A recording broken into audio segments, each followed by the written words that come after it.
உங்கள் சத்யாவில் இப்பொழுது ஆடி அதிரடி தள்ளுபடி. ஜனநாயகம் படத்துல ஒரு பாட்டு வரும், ராவண மவன்டா ஒத்தையில நிக்கிற எம்மண்டா அப்படின்னு. இந்த பக்கம் விஜய், இன்னொரு பக்கம் மு.க. ஸ்டாலின் மகன்டாங்கிற உதயநிதி ஸ்டாலின். ஓகே, ரெண்டு பேரும் மோதி பார்க்கலாமாங்கிற ரேஞ்சில் வந்து இறங்கியிருக்காங்க. நேற்று நம்ம சொல்லியிருந்தோம், தஞ்சாவூர்ல விவசாயிகளுக்கு ஆதரவாக ஒரு ஆர்ப்பாட்டத்தை நடத்துது திமுக. காவிரியிலிருந்து தண்ணி கொண்டு வரல இந்த தாவேக அரசு, மேகதாட்டுல அணை கட்ட போறாங்க, விவசாயிகள் நலனுக்காக ஒரு ஆர்ப்பாட்டம் வந்து நடத்தினாங்க. ஒரு பெரிய கூட்டத்தை வந்து கூட்டியிருந்தாங்க. அதுல ஒரு 19 நிமிஷம் வந்து உதயநிதி ஸ்டாலின் எதிர்கட்சி தலைவர் வந்து பேசியிருந்தாரு. அதுல ஆபாசமான கருத்துக்களை சொல்லியிருந்தாரு அப்படிங்கறதுதான் குற்றச்சாட்டு.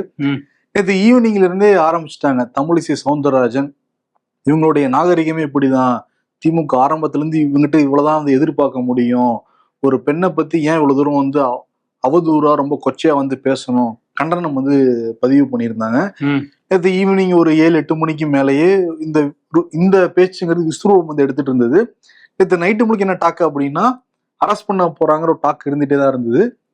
அதே மாதிரி இன்னைக்கு காலையில வந்து நீலாங்கரை அவருடைய வீட்டுல இருந்தார் உதயநிதி ஸ்டாலின். காவல்துறை வீட்டுக்கு போறதுக்கு முன்னாடியே டிஎம்கே ஐடி விங் அட்வொகேட்ஸு, அதே மாதிரி சபரீசன், முன்னாள் அமைச்சர்கள் சேகர் பாபு, மா சுப்பிரமணியன் எல்லாரும் போய் ஆஜராயிட்டாங்க. காவல்துறை வந்தப்போ ஒரு பெரிய பேச்சுவார்த்தை, உங்ககிட்ட ஆர்டர் இருக்கா, என்னென்ன வழக்குல விசாரிக்க கூப்பிடுறீங்கன்னு சொல்லிட்டு ஏகப்பட்ட கேள்வியில் அட்வொகேட்ஸும் கேட்டாங்க. அதே மாதிரி முன்னாள் அமைச்சர்களும் அவங்க தெரிஞ்சது வந்து கேட்டாங்க. இப்ப மா சுப்பிரமணியன் 10 நிமிஷம் டைம் கொடுங்க, காலை கடனை முடிச்சுட்டுல வரணும் அப்படின்னு காவல்துறை சொல்றாரு. எத்தனை 10 நிமிஷங்க, போய்கிட்டே இல்லைங்க இருக்குங்க அப்படின்னு கூட சொன்னாரு. ஆமா, அந்த வீடியோ காட்சி எல்லாமே டிஎம்கேல இருந்தே வெளியிட்டு இருக்காங்க. ஆமா, அதுக்கப்புறம் வந்து துரைமுருகன் வந்தாரு, KN நேரு, மூத்த தலைவர்கள்லாம் கொஞ்சம் லேட்டா வந்து அவர் கூட நாங்க நிக்கிறோங்கிற மாதிரி காமிச்சாங்க. நேத்து அந்த கூட்டத்துல அவர் பேசினது அப்படிங்கிறது ஒரு டபுள் மீனிங்ல ஆபாசமா வந்து பேசிட்டாரு அப்படிங்கறதான் இப்ப வந்து பிரச்சனையா மாறி இருக்கு. அது ஸ்கிரிப்ட்ல இருக்கதான் பேசிக்கிட்டு இருந்தாரு, டக்குன்னு வந்து ஸ்கிரிப்ட்ல அங்க கீழ இருந்து சில கமெண்ட்ஸ் வந்தோம்னா அதுல உணர்ச்சி வசப்பட்டு கொஞ்சம் பேசக்கூடாததெல்லாம் வந்து மேடையில வந்து ஒரு எதிர்கட்சி தலைவர் பேசிட்டாரு. ஆமா, டிவிக்கு ஆட்சி வந்ததுல இருந்து டிஎம்கே மேல பொய் புகார் போதெல்லாம் மும்முரமா இருக்காங்கன்னு சொல்லி பாஸ் விடுறாரு. அப்ப கீழே இருக்கிற ஒருத்தர் வந்து ஒரு நடிகை பேரை சொல்றாங்க, அதுக்கு ஒரு கமெண்ட் அடிக்கிறார் உதயநிதி. அதுதான் வந்து சர்ச்சை. நம்ம சொல்ல கூட வந்து விரும்பல முடியாது. ஏன்னா வந்து சினிமாவிலே இந்த இரட்டை அர்த்தங்கள்லாம் வந்து நார்மலைஸ் பண்ணிட்டு இருக்காங்க அப்படின்னு ஒரு தரப்பு சொல்லிட்டு இருக்கும் போது ஒரு எதிர்கட்சி தலைவர் டபுள் மீனிங்ல வந்து மேடையில இருந்து பேசுறதுங்கிறது யாருமே ரசிக்க மாட்டாங்க. அதுக்கு நிறைய கண்டனங்களும் வந்துச்சு. அமைச்சர்கள், பாஜக தலைவர்கள், காங்கிரஸ் தலைவர்கள் இவங்கெல்லாம் வந்து கண்டனம் தெரிவிச்சாங்க. அதே மாதிரி டிவிகே உடைய பொதுச் செயலாளர் ஆனந்த் என்ன சொன்னார்னா, தமிழ்நாடு முழுக்க டிவிகே உடைய மகளிர் அணி அமைப்புகள் போராட்டம் வந்து பண்ண போறாங்க. அதே மாதிரி தஞ்சாவூர்ல சம்பந்தப்பட்ட அந்த காவல் நிலையத்துல புகாரும் கொடுக்க சொல்லி நாங்க உத்தரவு போட்டிருக்கோம். அதே மாதிரி புகார் எல்லாம் போய் கொடுத்தாங்க. அந்த புகாரின் அடிப்படையில தான் விசாரிக்க வந்திருக்காங்க காவல்துறை உதயநிதி வீட்டுக்கு. ஆமா, தஞ்சாவூர்ல கேஸ் ஃபைல் ஆனதுனால அங்க இருந்து போலீஸ் வந்து தஞ்சாவூருக்கு அவரை வந்து வாகனத்துல ஏத்திட்டு போயிருக்காங்க. இதுக்கு வந்து திமுக தரப்புல இருந்து இது அப்பட்டமான பழிவாங்கல் அப்படின்னு சொல்லிட்டு கனிமொழி சொல்லியிருக்காங்க. அப்புறம் டிஆர்பி ராஜா வந்து நாளைக்கு சட்டமன்றம் கூடுது அப்படிங்கும்போது ஜனநாயக ரீதியான கடமைகளை எதிர்கட்சி தலைவர் பண்ணக்கூடாது அப்படிங்கிறதுக்காக பயந்துதான் இந்த மாதிரி கைது நடவடிக்கையில பண்ணியிருக்காங்க அப்படின்னு சொல்லியிருக்காங்க. உதயநிதியுமே வந்து அதுதான் சொல்றாரு. கைதாகி வாகனத்துல ஏறணுன்னே சிரிச்சுட்டு தான் அவர் வந்து பேசுறாரு. காவல்துறை அதிகாரிகிட்டே சிரிச்சுதான் நினைச்சு நிக்கிறாங்க. அவர் வந்து கிளம்புறப்ப மனைவி கிருத்திகா கிட்டையும் மகன் இன்பநிதிட்டையும் வந்து சொல்லிட்டு தான் வந்து வெளியே வர்றாரு. ஜெயிலுக்கு போறேன்னா ஓகே, ஜெயிலுக்கு தான் போல வாகனத்துல ஏறி வந்து நான் பேசுனதை எடிட் பண்ணி கட் பண்ணி ஒட்டி காப்பி எல்லாம் பண்றாங்க, நான் ரெட்டையர்த்தத்துல வந்து பேசவே இல்லை. அதுக்கப்புறம் அது அங்கேயே கொஞ்சம் சமாளிச்சிட்டாரு. ஐயோ பேசிட்டோமே, காவேரி தண்ணியை சொன்னேன் அப்படிங்கிற மாதிரி மாத்தினாரு. ஏற்கனவே அவர் சசிகலா பத்தி ரொம்ப மோசமான ஒரு கமெண்ட் பேசின வீடியோலாம் கூட இப்ப திரும்ப வந்து தாவேகால வந்து ட்ரெண்ட் பண்ணிட்டு இருக்காங்க. சோ இதுக்கு ஒரு பக்கம் பார்க்கும்போது எடப்பாடி பழனிசாமி, ஆமா, இதுல உதயநிதி இன்னொன்னு வேற சொல்றாரு, நாளைக்கு வேற சட்டமன்றம் கூட போகுது, அங்க கேள்வி கேட்பீங்க தான் நீங்க அரெஸ்ட் பண்றாங்க கேக்குறப்ப, ஆமா சட்டமன்றத்துல கேள்வி கேட்டா கூட அவங்க பதில் சொல்லிடுவாங்க, அப்படியே அறுத்து தள்ளிடுவாங்க அங்க. ஆமா, அதனாலதான் கைது பண்ணல, என்ன சும்மாவே பண்றாங்கிற மாதிரி அவரு போயிருக்காரு போல. இன்னொரு பக்கம் வந்து எடப்பாடி பழனிசாமி அவர் வந்து என்ன சொல்றாரு அப்படின்னா, இந்த மாதிரி அவர் ரொம்ப காலமா நாங்க சொல்லிக்கிட்டு இருக்கோம், உதயநிதி வந்து வாயை அடக்கி பேசணும், பார்த்து பேசணும்னா அதெல்லாம் கேட்காம அவர் வாய்க்கு வந்ததை பேசிட்டு இருக்கிறாரு. இப்படி வந்து பேசுனது அப்படிங்கிறது வன்மையான கண்டனத்துக்குரியது அப்படின்னு சொல்லியிருக்காரு. அதே நேரத்துல அவசரமா அப்படி கைது பண்றாங்க சட்டமன்றம் கூடுற நிலையில அப்படின்னா இதுக்கு பின்னாடி ஒரு அரசியல் பின்புலமும் வாய்ப்பும் இருக்கு அப்படிங்கிற மாதிரி அவரு 2 பேரையும் டார்கெட் பண்ணி ஒரு பதிவு வந்து போட்டிருக்காரு. அதான் திரும்பவும் வந்து சொல்றாரு, இந்த மாதிரி இரட்டை அர்த்தம் பேசுறதெல்லாம் வந்து அழகு கிடையாது. அதே சமயத்துல நாளைக்கு வந்து சட்டமன்றம் கூட போகுது, அந்த சமயத்துல எதிர்கட்சி தலைவர் அரெஸ்ட் பண்றதும் மாண்பு கிடையாது அப்படின்னு அவரு சொல்றாரு. ஒரு பக்கம் சிபிஎம் சண்முகம் வந்து உதயநிதி பேசுனதுக்கு கடுமையான கண்டனங்களை வந்து பதிவு பண்ணியிருக்காரு. ஆமா, அருவருக்கத்தக்க வகையில ஆபாசமா பெண்கள் குறித்து இப்படி இழிவா பேசுறது அப்படிங்கிறது கண்டனத்துக்குரியது அப்படின்னு அவரு சொல்லியிருக்காரு. அன்புமணியும் அதை தான் சொல்றாரு, உதயநிதி பேசினதை எக்காரணம் கொண்டும் ஏத்துக்க முடியாது இவ்வளவு மோசமா பேசினதை. அதே மாதிரி இந்த மாதிரி ஒரு கைது நடவடிக்கை அப்படிங்கிறது எதுலையும் காட்டாத அவசரத்தை இதுல மட்டும் தாவேக அரசு காட்டுறாங்கிறதும் சரியில்லைங்கிற மாதிரி அவரு வந்து பதிவு போட்டிருக்காரு. இப்ப நம்ம எல்லாமே எதிர்பார்த்துக்கிட்டு இருக்குது, காவிரில இருந்து தண்ணி வருமா, மேகதாட்டுல ஆனா கட்ட மாட்டாங்களாங்கிற எதிர்பார்த்துக்கிட்டு இருக்கோம். ஆனா இந்த பிரச்சனை எப்படி போயிருச்சு அப்படின்னா, உதயநிதி வெர்சஸ் விஜய் இருக்கு, நடுவில் ஒரு நடிகை பேரோட தொடர்ந்து அடிபட்டுக்கிட்டே இருக்கு. ஆமா, அந்த வந்து சீனை வந்து மாத்திருக்காங்க. அவரும் தேவையில்லாம ஒரு விஷயத்த அந்த மேடையில போய் பேசக்கூடாத விஷயத்த பேசுறாரு. இவங்களும் அடுத்த நாளே வந்து வழக்கு பதிவை தாண்டி காலையிலே போய் கைது பண்றோங்கிற ரேஞ்சுக்கு போயிருந்தாங்க. அப்புறம் உயர்நீதிமன்றத்துல காலையில வந்து திமுக தரப்புல கைது பண்ணக்கூடாது அப்படின்னு ஒரு மனு போட்டிருந்தாங்க. நாங்க விசாரிக்கிறவரையும் கைது பண்ண வேணாம் அப்படிங்கிற மாதிரி உயர்நீதிமன்றத்துல இருந்து வாய்மொழி உத்தரவு வந்ததா சொல்றாங்க. அதையும் மீறி தான் கைது நடவடிக்கை பண்ணியிருக்காங்கன்னு திமுகல இருந்து சொல்றாங்க. அப்புறம் அந்த வழக்கு விசாரணைக்கு வந்ததுக்கப்புறம் நீதிபதி இளந்திரையன் வந்து அவர் முன்னாடி தான் வந்தது. அப்போ அரசு தலைமை வழக்கறிஞர் ஆஜராகி இந்த மாதிரி உதயநிதியை ரிமாண்ட் பண்ணணும், கைது பண்ணணுங்கிற எண்ணம் எங்களுக்கு கிடையாது, தஞ்சாவூர் கூட்டிட்டு போறாங்க, அங்கே விசாரிச்சுட்டு இன்னைக்கே விடுவிச்சிருவோம் அப்படின்னு அவர் சொன்னாரு. சொன்னதுக்கப்புறம் நிச்சயம் இன்னைக்கே விடுவிக்கணும், உதயநிதியும் விசாரணைக்கு வந்து ஒத்துழைப்பு கொடுக்கணும் அப்படின்னு நீதிபதி சொல்லியிருக்காங்க. ஸோ இன்று இரவே வந்து அவர் விடுவிக்கப்படுவார் விசாரணைக்கு பிறகு அப்படின்னு எதிர்பார்க்கலாம். அதுக்கப்புறம் நாளைக்கு சட்டமன்றம் கூடுது. ஆமா, நாளைக்கு நிச்சயம் இந்த சட்டமன்றங்கிறது ரொம்ப சுவாரஸ்யமா இருக்கும். காரணம் வந்து இன்னைக்கு காலையிலேயே உதயநிதி தூக்கிட்டு போய் அலக்கழிச்சு கொண்டு வந்து விடுறாங்க திருப்பியும் சென்னைக்கு. அந்த பக்கம் இப்படி இல்லாம நீங்க வந்து பேசுவீங்க, வாங்க பாத்துக்கலாங்கிற மாதிரி அந்த விஜய் குரூப் வந்திருக்காங்க. இப்ப என்னன்னா 2 பக்கமுமே ரூம் போட்டு எழுதிக்கிட்டு இருக்காங்களாம் ஸ்கிரிப்ட். யாரு வந்து நல்லா இந்த மாதிரிலாம் பேசாம ஏதாவது மக்களுக்கு ஆக்கப்பூர்வமா ஸ்கிரிப்ட் எழுதி பேசினா பரவாயில்ல. இதுக்குதான் அண்ணன் ஸ்கிரிப்ட்ல இல்லாத பேச மாட்டேங்கிறாரு. புரியுதா உங்களுக்கு?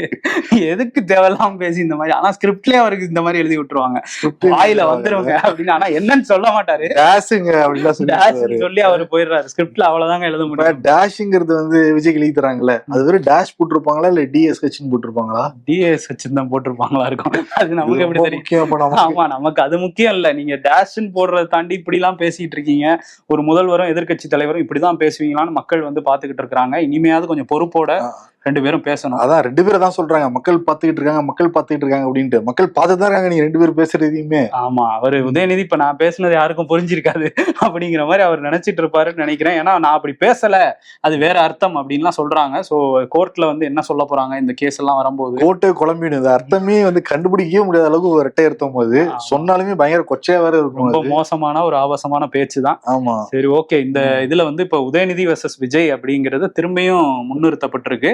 அண்ணாமலை ஒரு ஓரமா விஜய் வெர்சஸ் அண்ணாமலைன்ட்டு ஒருத்தர் வந்துகிட்டு இருந்தாருல்ல, அவரை 2 பேரும் சேர்ந்து காலி பண்றாங்கிற மாதிரி ஒரு டாக்கம் இருக்கு. நம்ம தான் அவங்க வரக்கூடாதுங்கிற மாதிரி ஒரு விஷயம் நடக்குதுன்னு. அதான் அண்ணாமலை வந்து மதுரையில வந்து அந்த கோயில் பக்கங்கள் எல்லாம் கிளீன் பண்ணிக்கிட்டு இருக்காரு. ஆமா, வைகையில கிளீன் பண்ணாராமே, கிளீன் பண்றாரு. வீத லீடர்ஸ் அமைப்போட ஒரு 1000 பேர் கூட கிளீன் பண்ணிக்கிட்டு இருக்காரு. குறிப்பா வந்து அந்த மதுரை மீனாட்சி அம்மனுக்கு வந்து தீர்த்த அபிஷேகம் எடுத்துட்டு போவாங்கல்ல, அந்த கிணத்தை சுத்தி வந்து கிளீன் பண்ணிருக்கிறதா சொல்றாரு. பாத்தீங்களா, போட்டு கிளீன் பண்ணாரா இல்ல போடாம தான் அந்த கிளீன் பண்ணிருக்காரு. பாருங்க, அசுத்தமா இருக்கு, இவ்வளவு அசுத்தமா இருந்ததுன்னா நிலத்தடி நீர் வந்து பாதிக்கப்படும் அப்படின்லாம் சொன்னவரு. இந்த அசுத்தத்தோட பெரிய மாசம் உதயநிதி ஸ்டாலின் பேசுனது 2 லிங்க் பண்ணி வந்து ஒரு ஸ்டேட்மெண்ட் கொடுத்திருக்காரு. நான் போய் பண்ணேங்கிறது தெரியணும்ல, அதனால அதை சொல்லிதான் நாங்க இதை சொல்லுவோம். ஏன்னா அவர் போனாருங்கிறது பெருசா கவனிக்கப்படலன்னு அது இதுல கொண்டு வந்து சொருகிறேன் பாருங்கன்ட்டு சொல்லியிருக்காரு. ஆமா, இதுல என்னன்னா ஒரு நேஷனல் டிபேட்டா மாறிடுச்சு. நேற்று நைட்டே வந்து முக்கியமான தேசிய தொலைக்காட்சிகள்ல இது ஒரு விவாதமா எடுத்துக்கிட்டு பயங்கரமா பேசுனாங்க. கண்டென்ட் எதுவும் சிக்கலையே. நம்ம கூட அந்த ஆபாசமான பதிவுலாம் நம்ம கூட ஷோல தவிர்க்கிறோம். பட் அவங்க டீட்டெயிலா எக்ஸ்பிளைன் பண்ணிட்டு இருந்தாங்க. நமக்கே கூச்சமா இருந்துச்சு, இப்படி இல்லாம எக்ஸ்பிளைன் பண்ணுவீங்க அப்படின்னு. இந்த காவிரி விவகாரம், மேகதாட்டு விவகாரம் எல்லாம் கர்நாடகால எல்லா கட்சிகளும் ஒன்னா இருந்து குரல் கொடுக்குறாங்க, அங்க இருக்கிற மக்களும் குரல் கொடுக்குறாங்க. ஆனா இங்க இருக்கிற அரசியல் கட்சிகள் அடிச்சுக்கிறத நம்ம கண்கூடா வந்து பாத்துக்கிறோம். குறிப்பா பாக்குறப்ப டிஎம்கே உதயநிதியை கைது பண்ணதுக்காக சீர்காழியில கடையடைப்பு போராட்டம் நடத்திருக்காங்க. இன்னொரு பக்கம் வந்து டிவிகே தென்காசியில உதயநிதி அரெஸ்ட் பண்ணதுக்கு ஸ்வீட்லாம் எடுத்துக்கொண்டு கொண்டாடிக்கிட்டு இருக்காங்க. ஆமா, அதுவும் டிவிக்கே நம்ம போராட்டம் நடத்தி பார்த்து ரொம்ப நாள் ஆச்சு. இப்ப திடீர்னு தலைவரை பேசிட்டாங்க, ஏதோ சொல்லிட்டாங்கன்னு அவங்க வந்து போராட்டம்லாம் நடத்துறாங்க. டிவிக்கேவும் சரி டிஎம்கேவும் சரி காவேரி இஷ்யூல இருந்து வேற என்னமோ திசை திருப்பல் மாதிரி தான் 2 பேருமே நடந்துக்கிறாங்க. இன்னைக்கு இந்து நாளிதழ்ல ஒரு முக்கியமான கட்டுரை வந்திருக்கு. 50 ஆண்டு காலம் இல்லாத அளவுக்கு கம்மியான தண்ணீர் கர்நாடகால இருந்து தமிழ்நாட்டுக்கு வந்திருக்குங்கிறதா அந்த ஆர்டிக்கல். அதுல டேட்டாவோட புள்ளி விவரத்தோட வந்து கொடுத்துருவாங்க. 1976 அப்ப வந்து 4.285 டிஎம்சி வந்து தண்ணி வந்திருக்கு தமிழ்நாட்டுக்கு. இதே 87ல 2.286 டிஎம்சி வந்திருக்கு. 2002ல அந்த காவிரி நீர் ஒழுங்குமுறை குழு வந்து அமைக்கிறாங்க. அந்த சமயத்துல ஒரு 7.23 வந்திருக்கு டிஎம்சி தமிழ்நாட்டுக்கு. அப்படியே 2003, 2010, 2012, 2017 வரைக்கும் சொல்றாங்க. 2019ல 7.44 டிஎம்சி தமிழ்நாட்டுக்கு வந்திருக்கு அப்படிங்கிறாங்க. இப்ப பாக்குறப்ப 2026ல 0.698 டிஎம்சி வந்திருக்கு. எவ்வளவு வந்திருக்கணும் அப்படின்னா 31 டிஎம்சி வந்திருக்கணும் தமிழ்நாட்டுக்கு. ஆமா, அதுல ஒரு டிஎம்சி அளவு கூட தண்ணீர் கொடுக்காம கர்நாடக அரசாங்கம் பழி வாங்கிட்டு இருக்காங்க. சரியா சொல்லணும்னா 31.24 டிஎம்சி வந்திருக்கணும். நம்ம கொடுத்தது என்னமோ 0.698 டிஎம்சி. ஒரு டிஎம்சி கொடுக்கல. 50 ஆண்டு காலம் இல்லாத ஒரு வரலாறு. இந்த தண்ணியே வரல. இப்ப ஆல்ரெடி வந்து நதியில தண்ணியே இல்ல. அந்த தண்ணி என்ன பண்ணும், எவாபரேட் ஆயிருக்கும், வத்தி உள்ள உறிஞ்சிருக்கும் அந்த தண்ணி. இந்த சூழல் இதை பத்தி பேசுங்க, விவசாயிகள் பாதிக்கப்படுறத பத்தி பேசுங்க அப்படின்னா இதை பத்தி பேச மாட்டேங்கிறாங்கப்பா. வேற ஏதோ பேசி டாபிக்கை சேஞ்ச் பண்ணிட்டு இருக்காங்க. பட் நம்ம தொடர்ந்து பேசுவோம். இதுல என்னன்னா, மேகதாது அணை விவகாரத்துல இப்ப நீதிமன்றத்துக்கு போயிருக்காங்க தமிழ்நாடு அரசு. உடனடியா வந்து மேகதாது அணை கட்டுறதை தடுத்து நிறுத்தணும். அதே மாதிரி காவிரி ஒழுங்காற்று ஆணையம் எந்த ஒரு உத்தரவையும் இது தொடர்பா பிறப்பிக்க கூடாது அப்படின்னு உச்சநீதிமன்றம் உத்தரவிடணும்னு போயிருக்காங்க. உச்சநீதிமன்றமே சொன்னாலும் கர்நாடகால எந்த கவர்மெண்ட் இருந்தாலும் அதை கேட்கறதே கிடையாது. அப்படிதான் வந்து அவமதிப்புல தான் அவங்க போயிட்டு இருக்கிறாங்க. அங்க உள்ள கர்நாடக அமைப்புகள், அந்த மொழி அமைப்புகள், அவங்களாம் மொழி அமைப்புகள்ங்கிறதோட மொழி வெறி அமைப்புகளா அங்க சில பேர் வந்து செயல்படுறாங்க. இவங்கெல்லாம் சேர்ந்துக்கிட்டு தமிழ்நாடு விவசாயிகளையும் தமிழ்நாட்டையும் தொடர்ந்து வஞ்சிச்சுக்கிட்டு தான் இருக்கிறாங்க. இதுக்கு வந்து அவங்க வந்து அதிரடியா சில நடவடிக்கைகள் எடுக்கிற மாதிரி தமிழ்நாடு அரசு எப்பவுமே வந்து கடிதம் எழுதுறது, இந்த மாதிரியான வேலைகள்ல தான் நம்ம பண்ணிக்கிட்டு இருக்கிறோம். இன்னும் அதிரடியா இறங்குனாதான் நம்ம அவங்கள வந்து எதிர்த்து நிக்க முடியும் போல தெரியுது. பட் முதல்வர் அதை பத்தி இறங்குறாங்களே, கைது பண்றது, போராட்டம் நடத்துறது, ஸ்வீட் கொடுக்கறது அப்படின்னு. மேகதாதுல அதிரடியா இறங்கணும், எதிர்கட்சி கிட்ட மட்டும் அதிரடி காட்டுறதுங்கிறது எந்த பயனும் கிடையாது மக்களுக்கு. காவேரிக்காக, மேகதாட்டு அணைக்காக தமிழ்நாட்டில இருந்து டெல்டா விவசாயிகள் டெல்லி நோக்கி போனாங்க. நாக்பூர்ல கைது செய்யப்பட்டாங்க. அதுக்கு நேற்று உதயநிதி ஸ்டாலின் கண்டனம்லாம் தெரிவிச்சாங்க. இன்னைக்கு வந்து டிடிவி தினர் என்ன சொல்றாரு அப்படின்னா, இந்த ஆச்சரியக்குறிகள் ரீல்ஸ் தொடர்ந்து போட்டுக்கிட்டு இருக்காங்கல்ல. ஆமா, டிவிக்கேவை ஆச்சரியக்குறிகள்னு வந்து வார்த்தையில தான் சொல்றாரு டிடிவி தினகரன். ப்ரமோட் பண்ணிருக்காரு அதுவும். ஏன்னா திமுக தற்குறிகள்னு சொல்றாங்க. அதான் அவர் வந்து தற்குறிகள் சொல்லணும், ஆச்சரியக்குறிகள் அவங்க. அது வந்து முதல்வர் ஆகுறதுக்கு முன்னாடியே நாங்களாம் ஆச்சரியக்குறிகள் சொன்னாரு, அதுல இருந்து எடுக்கிறாரு போல. அதான் வந்து அந்த அவங்களோட ரீல்ஸ் எல்லாம் அந்த அந்து தொங்கிக்கிட்டு இருக்கு. இந்த காவிரி விவகாரத்துல ரொம்ப மௌனம் பாக்குறாரு, கும்பகாரணம் மாதிரி தூங்கிக்கிட்டு இருக்காரு விஜய். அட்லீஸ்ட் இந்த மகாராஷ்டிரால கைது செய்யப்பட்ட தமிழ்நாடு விவசாயிகளுக்காவது குரல் வந்து கொடுப்பாப்லையா, அந்த மௌனத்தை வந்து கலைப்பாரா, வாய்ப்பு மகாராஷ்டிரா அரசா எதிர்த்து ஏதாவது கருத்து ஏதாவது சொல்லுவாரா அப்படின்னு வந்து கேட்டிருக்காரு. போராடுறது விவசாயிகளுடைய உரிமை, நம்மளுடைய ஜனநாயக கடமை கூட அது. போராட விடுங்க விஜய், கும்பகர்ணம் தூக்கத்துல இருந்து எழுந்திருங்கன்னு எழுப்பி விட்டுக்கிட்டு இருக்காப்ல. ஓகே, எழுப்பி விட்டுக்கிட்டு இருக்காரு. இன்னொரு பக்கம் நயினார் நாகேந்திரன் அவர் என்னமோ வித்தியாசமா பேசிட்டு இருக்காரு. அதான் நயினார்ட்ட பத்திரிகை கேக்குறாங்க, ஏங்க பிரதமர் நடுநிலையானவர். அப்படியா? எல்லா மாநிலங்களுக்கும் தலைவர் அவரு தான், ஓகேவா? கரெக்ட். அப்போ ஒரு மாநிலத்துக்கும் இன்னொரு மாநிலத்துக்கும் தண்ணி பிரச்சனை இருந்துகிட்டே இருக்கு, சண்டை வருது. 2 பேருமே பிரதமர் முறையிட்டு இருக்காங்க. பஞ்சாயத்து தலைவரா வந்து தீர்த்து வைக்கலாம் இல்ல அப்படின்னு கேக்குறாங்க. அது எப்படிங்க 2 பேருக்குள்ள பிரச்சனை, இவரு வந்து எப்படி தீர்த்து வைக்க முடியும்? இவரால் அதெல்லாம் முடியாதுங்க அப்படின்ட்டாரா? ரீல்ஸ் போட்டு மன்னிப்பு வேணா வழங்குவாருங்க தலைவர். மன்னிப்பு கேட்க மாட்டார், மன்னிப்பு வழங்குவார், அதோட வந்து ரீல்ஸ் போடுவார், இதுதான் பண்ணுவார். பிரச்சனையெல்லாம் அவருக்கு தீர்த்து வைக்க தெரியாதுங்கிற மாதிரி தொடர்ச்சியா பாக்குறேன் நயினார் நாகேந்திரன் மோடிக்கு எதிராகவே பேசிக்கிட்டு இருக்காரு. பிரச்சனை தீர்த்து வைப்பாப்புல. அவரை பொறுத்த வரைக்கும் இது ஒரு சின்ன பிரச்சனையா தெரியலாம். அவரை பொறுத்த இன்டர்நேஷனல் பிரச்சனை இருக்கும்ல, ரஷ்யா, உக்ரைன், அங்கெல்லாம் எங்க தீர்த்தாரு? இவங்கதான் சொன்னாங்களே தவிர ஒண்ணும் முடியலையே, போறவும் முடியல. இவங்க சொல்றாங்களே எங்க தலைவர் பேச்சுவார்த்தைக்கு போனாரு அப்படி இப்படின்ட்டு. எப்ப போனாரு சொல்லுவாங்க. சரி, ஓகே, அந்த மாதிரிதான் போய்கிட்டு இருக்கு. சரி, நாட்டுல இவ்வளவு பிரச்சனை நடந்துகிட்டு இருக்கு. சில பாய்ஸ் வந்து என்ன பண்ணிருக்காங்க மதுரையில, நாங்க மதுரைக்காரங்க வித்தியாசமானவங்கிறதுனால எதை வேணா பண்ணுவாங்கல்ல, அதுவும் போஸ்டர்ல தான் ஃபுல் வித்தியாசத்தை காட்டுவாங்க. திடீர்னு த்ரிஷாவுக்கு ஒரு சங்கம் ஆரம்பிச்சு நடிகை த்ரிஷாவுக்கு தமிழ் சங்கம் மாதிரி முத்தமிழ் வளர்த்த மதுரையில இந்த மாதிரி எல்லாம் சங்கம் ஆரம்பிக்கிறீங்களேங்கிற மாதிரிதான் இருக்கு நமக்கு வேதனை. முதல் சங்கம் தமிழுக்கு ஆரம்பிச்ச பெருமை மதுரை மாநகருக்கு தான் உண்டு. ஆமா, அன்பு அக்கா த்ரிஷா சங்கம் அப்படின்னு இருக்காங்க. த்ரிஷா அக்கா தான், அக்கா அவங்களுக்கு அக்கா அக்கா போட்டிருக்காங்க. அக்காவுக்கு சங்கம் தமிழக அரசால் அங்கீகரிக்கப்பட்ட சங்கம்னு போஸ்டர்ல அடிச்சிருக்காங்க. இதுக்கெல்லாம தமிழக அரசு அங்கீகாரம் கொடுக்குறாங்க. வேற வேலை வெட்டில நினைச்சுக்கிட்டு இருக்கீங்களா? சிஎம்க்கு மினிஸ்டர்ஸுக்கு யாரு அவங்கள கேக்குறீங்களா? போஸ்ட் அடிச்சவங்களையா? அதான் அங்கீகாரம் பண்ணதுன்னா இவங்க தான் அங்கீகாரம் கொடுத்துருக்கணும். ஆமா, அதான் அவங்களுக்கு எவ்வளவு வேலைகள் இருக்கு. நேத்து கூட போய் காஞ்சிபுரத்துல ஆய்வு பண்ணிக்கிட்டு இருந்தாப்புல விஜய். ஆமா, அவருக்கு நிறைய வேலை இருக்கும் போது இதுக்கெல்லாம் எப்படி அங்கீகாரம் கிடைச்சிச்சுன்னு அது ஒரு டாபிக் மதுரைக்குள்ள ஓடிக்கிட்டு இருக்கு. எஸ்பி வேலுமணி நேத்து பழனி போயிருக்காரு. பழனியில் இருக்கிற எம்எல்ஏ ரவி மனோகரன் இந்த எம்எல்ஏ ஆபீஸ் திறப்பு விழாவுக்கு எஸ்பி வேலுமணி மட்டும் போகல, அவங்க சகாக்கள் சி.வி. சண்முகம், நத்தம் விஸ்வநாதன் இன்னும் ஒன்னாதான் இருக்காங்களா? ஆமா, அன்பழகன் எல்லாரும் ஒன்னா போயிருக்காங்க. ஒன்னா போய் திரைப்படம் எல்லாம் கலந்துக்கிட்டு எஸ்பி வேலுமணி வந்து பேசுறப்ப, நாங்க அதிமுக அடிப்படை தொண்டன் தான், எங்களுக்கு எந்த பதவி கொடுத்தாலும் வேணாம், சீக்கிரம் பொதுக்குழு செயற்குழு வந்து கூட்டணும், தினந்தோறும் ஒரு 200 பேரை கட்சியிலிருந்து நீக்கிக்கிட்டு இருக்காரு எடப்பாடி பழனிசாமி, சீக்கிரம் டிடிவி தினகரனையும் சசிகலாவையும் கட்சிகளை சேர்க்கணும், நாங்க வந்து டிவிக்கு ஏன் ஆதரவு கொடுக்குறோம் அப்படின்னா டிஎம்கே ஒழிக்குங்கிற நோக்கில டிவிகே செயல்பட்டு இருக்கிறனால ஆதரவு கொடுக்குறோம் அப்படிங்கிறாரு. எங்களுக்கு என்னன்னா திமுக ஒழியணும் அப்படின்னு சொல்றாங்க. பட் அதுக்கு பின்னாடி அவங்களோட ஆதாயம் இல்லாம சப்போர்ட் கொடுக்குறாங்க. அவங்களோட செயல்பாடுகள் எல்லாம் பார்த்தா டிஎம்கே ஒழியணுங்கிற மாதிரி இல்ல, ஏடிஎம்கே ஒழியணுங்கிற மாதிரிதான் இருக்கு. ஏடிஎம்கே அவங்க நினைக்கவே வேணாம், அது எடப்பாடியே பாத்துக்குவாரு. அதுதான் பாத்துட்டு இருக்காரு. எங்க பங்குக்கு நாங்களும் ஒரு பிடி மண் எடுப்போங்கிறாங்க. ஆமா, எடுக்கிறோம்ன்றாங்க. இப்ப பட்ஜெட் கூட்டத்தொடர் வேற வருது, எத்தனை அணியா செயல்பட போறாங்கன்னு தெரியல. உள்ள ஏற்கனவே நம்ம பார்த்தோம் நம்பிக்கையில்லா தீர்மானத்தப்ப தனித்தனி அணியெல்லாம் வந்து செயல்பட்டாங்க. இப்போ எஸ்பி வேலுமணி எல்லாம் போன டைமே வந்து விஜய் பேசி முடிச்சோன்னே சூப்பர் சன் கையெல்லாம் வந்து கொடுத்தாப்புல, இந்த முறை போனோடனே கொடுப்பாருன்னு நினைக்கிறேன். எங்க இது டிஎம்கே ஒழிக்கணும்னா உதயநிதி அரெஸ்ட் பண்றவங்க நீங்க போயிருக்கீங்களே, வாழ்த்துக்கள் சார் அப்படின்னு சொல்லிட்டு போனோடனே கை கொடுத்துருவாரு. தாவேக்காவும் எம்எல்ஏக்கள் கூட்டம்லாம் இன்னைக்கு போட்டிருக்காங்க பனையூர்ல. எப்படி நடந்துக்கணும், எப்படி நடந்துக்க கூடாது, தலைவர் என்ன சொல்லும் போது கை தட்டணும், அதெல்லாம் சொல்லியிருப்பாங்க. டேபிளுக்கு கைத்தட்ட சொல்லி தரணும். ஏன்னா போன டைம் வந்து ஜேசிடி பிரபாகர் சபாநாயகர் இதெல்லாம் கைத்தட்டுங்க போன்னு செய்ய கொடுத்துக்கிட்டு இருந்தாவுல, இந்த முறை நாங்க அற்புதமா நாங்க புடிச்சு போனீங்கன்னு கவலைப்படாதீங்க தலைவர் கிளாஸ் எடுத்துட்டு வருவாங்கன்னு நினைக்கிறேன். சரி, பட்ஜெட்ல பல முக்கியமான அறிவிப்புகள் வெளியாகும்லாம் சொல்றாங்க. குறிப்பா பாக்குறப்ப தமிழ்நாடு அரசு பள்ளியில படிச்சு அரசு கல்லூரியில இருந்து படிச்சுட்டு இருப்பாங்களே அவங்களுக்கு ஒரு ஊக்கத்தொகையா ஒரு வருஷத்துக்கு 8000 பணம் கொடுக்குற மாதிரி ஒரு திட்டம் இருக்கான் கவர்மெண்ட் கிட்ட. அதே மாதிரி அந்த உயர்நிலை கல்வி இடஒதுக்கீடு 7.5% 10% மாத்துறதுக்கான ஒரு திட்டமும் இருக்குன்னு சொல்றாங்க. இந்த மகளிர் உரிமை தொகை தொடர்பாகவும் சில அறிவிப்புகள் வந்து வெளியாகும்லாம் வந்து சொல்றாங்க. அதே மாதிரி அந்த நீட் எதிர்ப்பு, மும்மொழி கொள்கை, மேகதாட்டு விவகாரம் இத பத்தியும் பட்ஜெட்ல பேச போறதா சொல்லியிருக்காங்க. ஓகே, திமுக கூட்டணியில இருக்கிற எல்கே சுதீஷ் போய் பிரதமர் மோடியை வேற பாத்திருக்காரு. 3 கோரிக்கைகள் வந்து வச்சிருக்காரு. முதல் கோரிக்கை விஜய பிரபாகரனை துணை முதல்வர் ஆக்கணுங்கிறதா. நயினார் நாகேந்திரனால முடியாதான் அவர் சொல்லியிருக்காரு. காவிரில இருந்து நீர் கொண்டு வரணும், அதுதான் அவரால் முடியாதுன்னு நயினார் நாகேந்திரன் சொல்றாரு. எதுக்கு அங்க வரையும் தூக்கிட்டு போறாரு? நயினார்ட்ட கேட்டு கோரிக்கை எடுத்துட்டு போயிருக்கலாம்.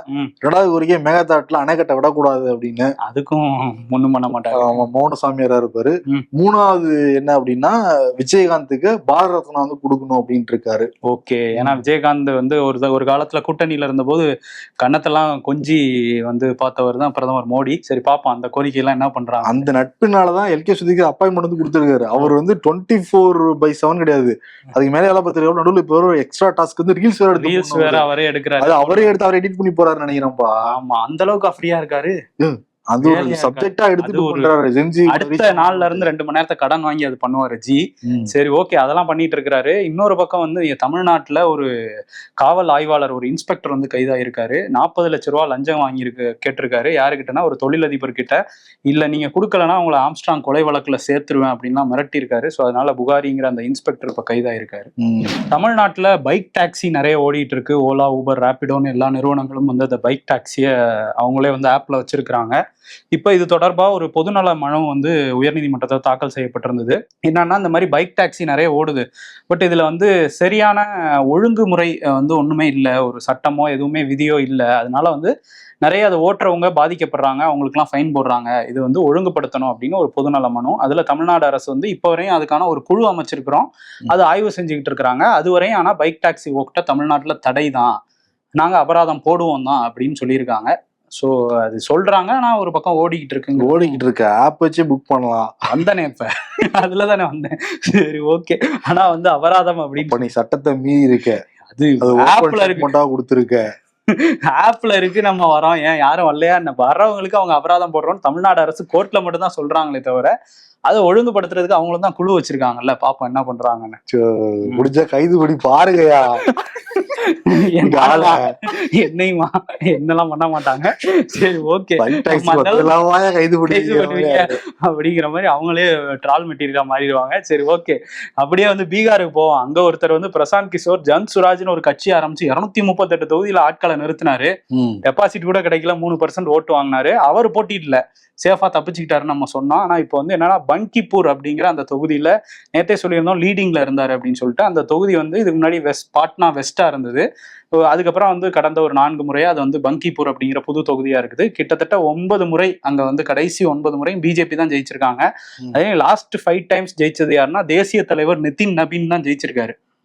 போன முறை 52,000 ஓட்டுல ஜெயிச்சிருக்காரு அவரு. ஆனா இந்த முறை பார்த்தோம்னா அதுல வந்து பிரசாந்த் கிஷோர் ஜெயிச்சிட்டாரு.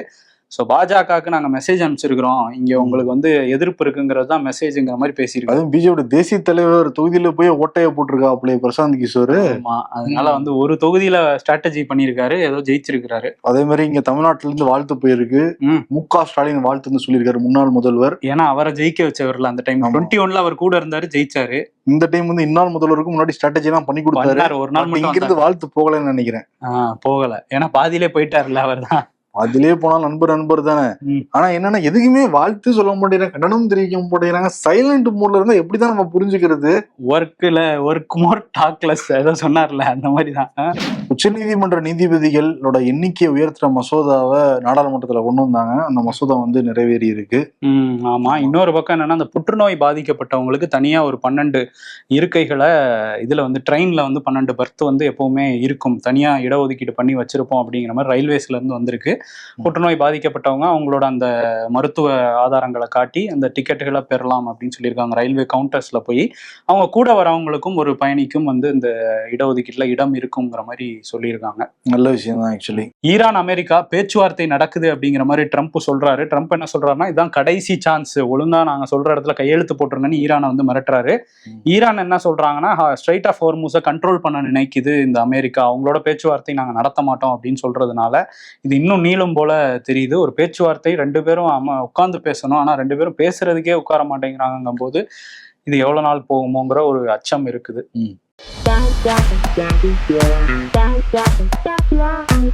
அங்க இங்கன்னு அலையாம உட்கார்ந்து டிவி பார்க்க தான் ரிமோட் கண்டுபிடிச்சது. ஆனா அதை எங்க வச்சோம்னு தேடி அலைய வேண்டியதா இருக்கு. பிஃபோர் மேரேஜ் அம்மா சொல்றாங்களாம், கல்யாணம் பண்ணிட்டு பொண்டாட்டின்னு ஒருத்தி வருவா, அவகிட்ட அதிகாரம் பண்ணு யார் கேட்க போறா அப்படின்னு. ஆஃப்டர் மேரேஜ் ஒய்ஃப் சொல்றாங்களா, உன் இஷ்டத்துக்கு அதிகாரம் பண்ண நான் ஒன்னும் உங்க அம்மா இல்ல அப்படின்னு போட்டிருக்காங்க. ஆண்களே பரிதாபம் மாதிரி போடுறாங்க. பட் என்னன்னா யாருக்கிட்டையும் அதிகாரம் காமிக்க கூடாதுங்கிறதுக்கான மெசேஜ் தான் அந்த மீம், யாரும் தப்பா எடுத்துக்க கூடாது.